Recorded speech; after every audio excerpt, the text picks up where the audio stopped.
Today's talk is titled The Power of Allowing in Relationships, to be delivered by Susan Jones.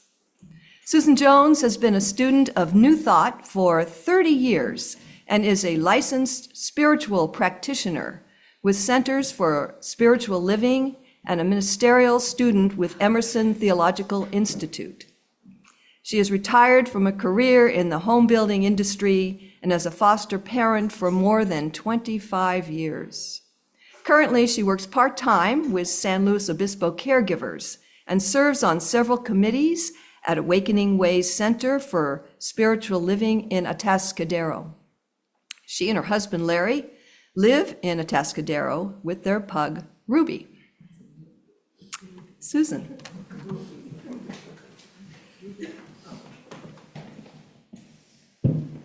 Good morning. Good morning. I'm thrilled to be here. Thank you for inviting me. So typically, if I know that I'm going to do a talk, I have an idea of what I want to speak about, and I knew I wanted to speak about relationships, but I take a walk and I ask Spirit, what do you want me to say? And the message that I got loud and clear was, they're complicated. Now, I thought that was pretty funny because I know that nothing is complicated for Spirit, but us humans, boy, we can be complicated, right? So my husband has this Big Dogs shirt that has a message on the back that says, my wife says I don't listen to her, or something like that. Every time he wears that shirt, people stop us and they want to know where he got that shirt. And so, why is that? It's because it makes sense to a lot of people. It rings true for them, right? So in one of my ministerial classes, it was called Science and Religion, and our textbook was Biocentrism by Robert Lanza. Now, this book made my brain want to pack its bags and scoot right out my ear. But through patience and guidance from our teacher and group discussion, I was able to grasp the main idea of biocentrism, which is reality is not something out there that we are a minuscule part of, but rather reality is dependent on the observer, us. Reality exists only as potential. What? So here's what I mean. You know that the expression, if a tree falls in the forest and no one's there, does it make a sound? Well, biocentrism says, if a tree falls in the forest and no one is there to hear it, not only is there not a tree, there's no forest. So after my class where we were discussing this, I sat down with my husband and I told him what we were learning, especially the story about the tree falling in the forest. Now, the look on his face was what you might see if you're in the South when someone looks at you and says, well, bless your heart. It kind of means there's something wrong with you, right?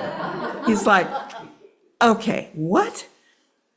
So I knew that he was thinking I was kind of nutty. And believe me, there's a lot of things I believe that he thinks are a little bit nutty. But the next day, when I was getting ready to go to the grocery store, I told him, I'm going to stop by the grocery store and then I'm going to stop over at the drugstore and then I'll be home. And he said, how do you know it's there? And I said, I don't. I guess I'll find out when I get there. Now, the reason I brought that up is that, Larry puts his love for me ahead of his, opinions about what it is that I think. David Rico, in his book, How to Be an Adult in Relationships, talks about the 5 A's, the keys to opening up. These are attention, acceptance, appreciation, affection, and allowing.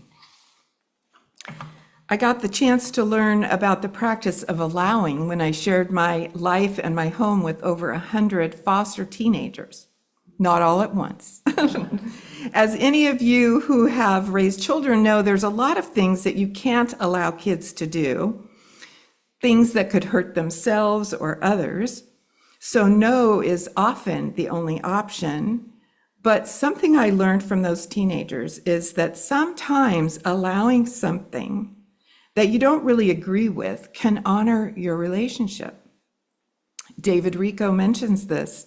He says some parents set rigid structures on eating, sleeping, clothing, and grooming, all to suit their own needs and standards, rationalizing that such structures are crucial to a child's health. In such a home, it might have felt unsafe to be ourselves. Can anyone relate to that? Yeah. So one of the things I used to do with my kids whenever I got a new one is we would go to the grocery store together and I would ask them, what do you love? Like, what are your foods? What things should we get for you?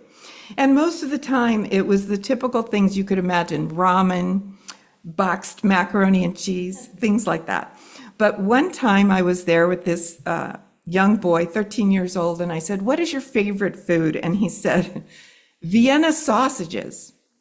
Now, does anybody know about Vienna sausages? So if you know what they're made of, then you do not eat them, okay? They're like made out of parts of animals that we don't even want to think about, right? They come in a can. So when he said Vienna sausages, it threw me off. And I said to him, do you even know what's in those things? And he said, I don't care what's in them. I just love them. So we bought the sausages and took them home. And I just have to tell you that when he took that can and he popped that lid, it has a pop top on it, and he took a sniff, his little eyes rolled up in his head, and he just like, he just turned into this little mush ball. And so to me, it wasn't about Vienna sausages at all. It was about allowing him to have this opportunity to go back to some great place in his mind. And it was worth every bit of ick that I had about Vienna sausages, you know? And it really taught me a thing or two. We had another girl who was 17, you know, which is pretty old. And when she moved in with us, she asked if we would take the bed frame out from under the mattress and box spring because she didn't want space under the bed. We said, yes, of course. We took the bed frame away. We had some kids who slept on the floor. Now, of course, everyone had a bed and bedding, but what we would find is that they were taking that bedding off and putting it on the floor. It's because they were used to sleeping on the floor where they lived before.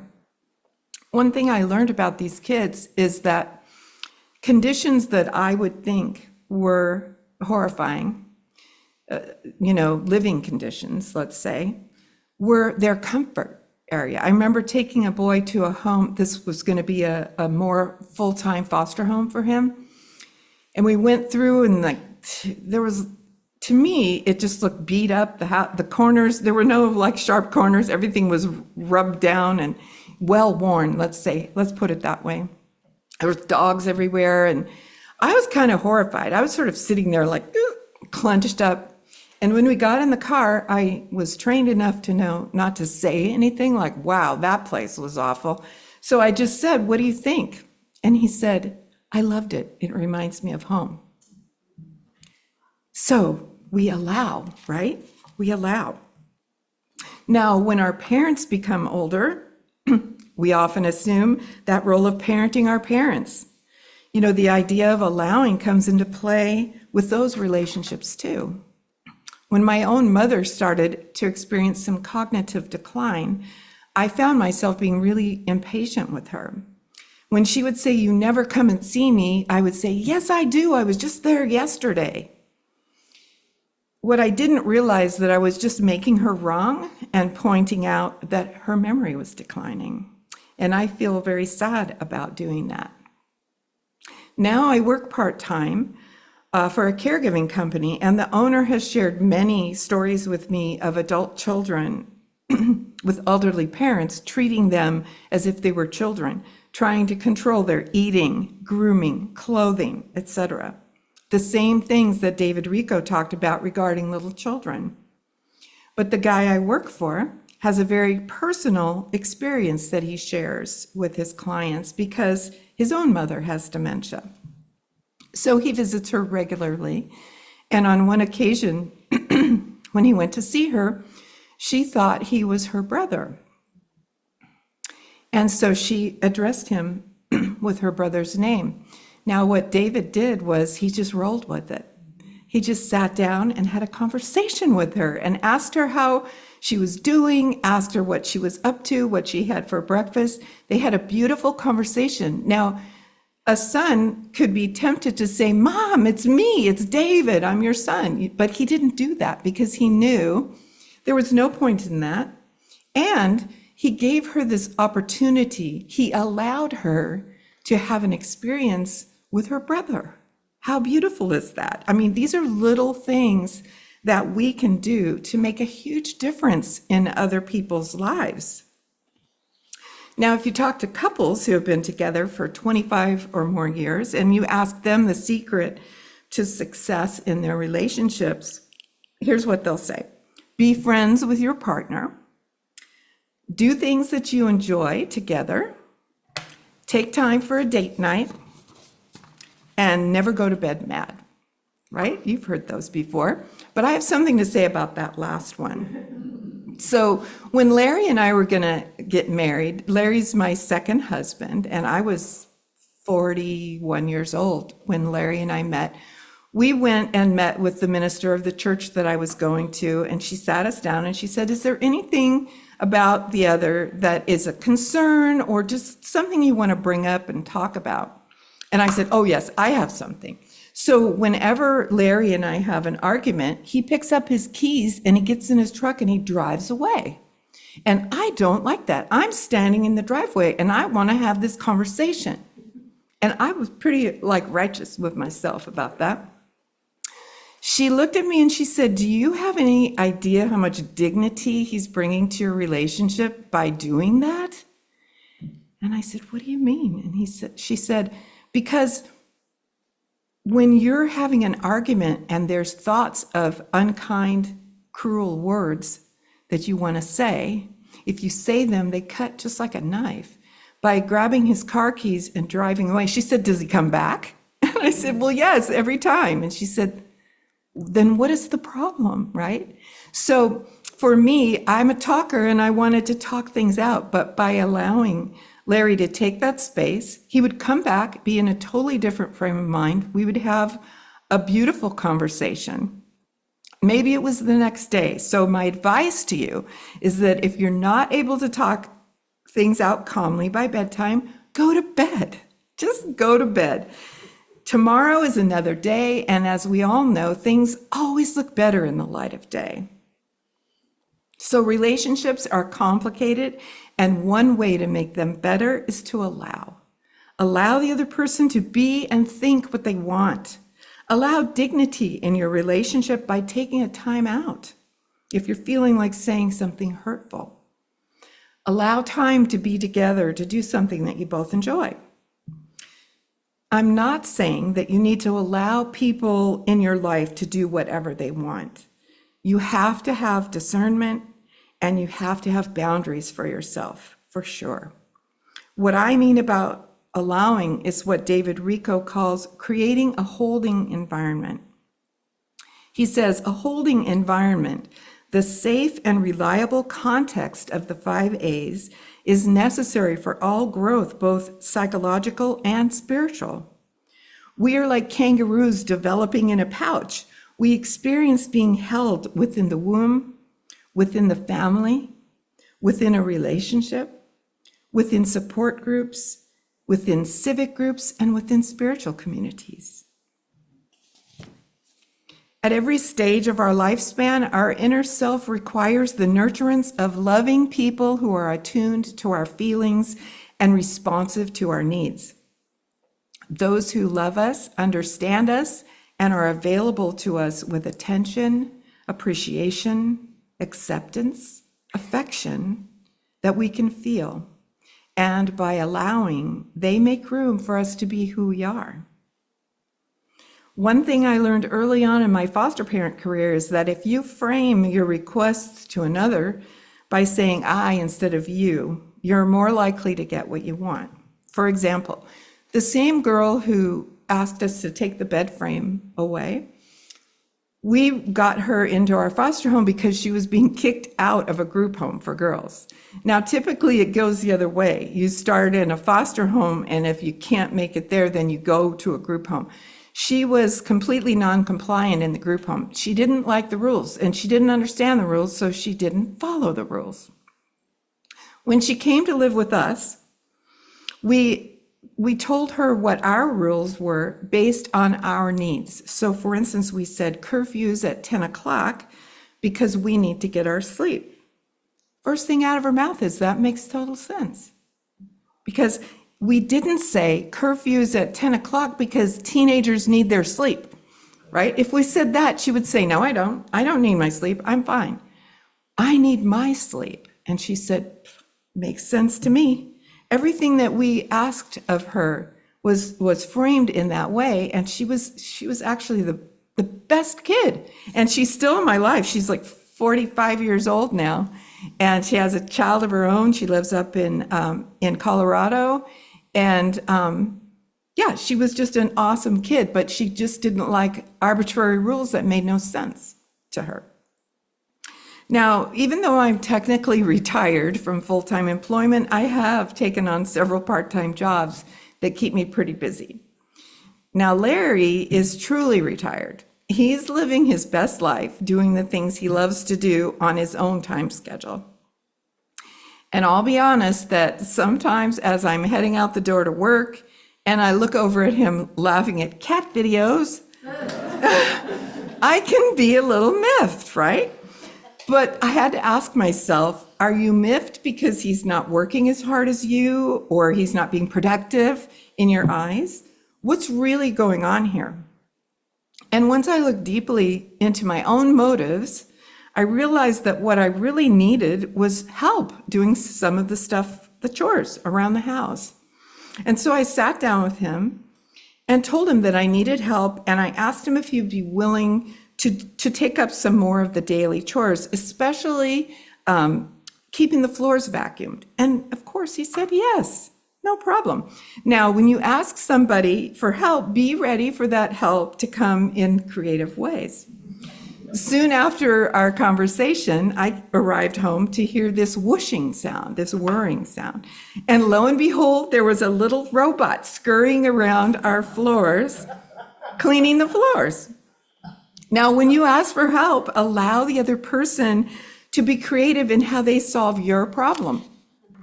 It was an absolutely genius idea, and it works perfectly. Now, this is all great advice for relationships with others, but what about your relationship with yourself, our relationships with ourselves? That can be very complicated. How many of you feel that the most critical person in your life is you? How often do we second guess ourselves, blame ourselves, and mistrust our own motives? What words do we use about ourselves? I'm not good with technology. I can't sing. I'm clumsy. We use that I word and then we say something really negative. I know that I do that, and I'm not alone. We need to apply the idea of allowing to ourselves. Allow yourself to make mistakes, say the wrong thing, do the wrong thing, without adding self-condemnation on top of it. Claim what's good about yourself. Don't ever forget that you are a spiritual being, and yes, you are having a human experience. But in the core of your being, you are divine love. You are divine light. You are divine wisdom, and so much more. Over these weeks, thinking about this talk, I've been asking myself, so why did Spirit say to me relationships are complicated? Here's the point. Nothing is complicated about God's relationship with us. Nothing. Spirit loves us and supports us no matter what. And boy, does it allow. We are allowed by Spirit to make decisions and to take actions that are not in our highest good, and to experience the consequences of those decisions. Sometimes those consequences come as a gentle nudge, and if we don't learn from that, we might experience what's known as the cosmic 2x4.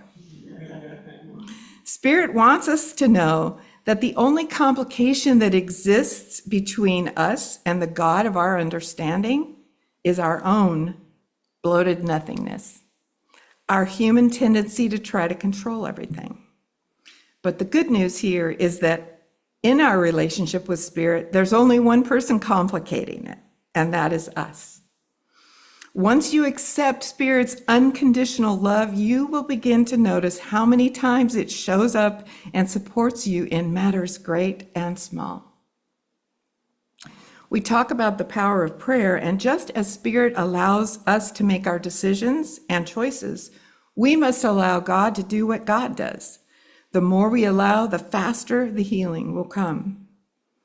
Ernest Holmes, the founder of Science of Mind, said it perfectly. If prayer has been answered, it's not because God has been moved to answer one man and not another. It's because one man, more than another, has moved himself into a right relationship with Spirit, getting into alignment with that energetic presence. I chose the quote that was read earlier today from Rainier Maria Rilke because it beautifully captures the power of allowing. I'm going to read it again. Once we accept that even between the closest human beings, infinite distances continue to exist, we can live wonderfully side by side. As long as we succeed in loving the distance between one another, each of us can see each other as whole against the sky. Just take a moment and breathe that in. It's so beautiful. It's about honoring and allowing. So I'd like to conclude this talk with a call to action for the coming week. Number 1, lighten up in your relationships and allow people to be who they are. Say yes to the Vienna sausages or whatever else brings comfort to another. Remember your own divinity and honor it by releasing self-criticism and judgment. And finally, know that your relationship with Spirit is only as complicated as you make it. Just as Spirit allows you to make choices, you must allow Spirit to live and move and have its being through you. It's not complicated at all. Namaste.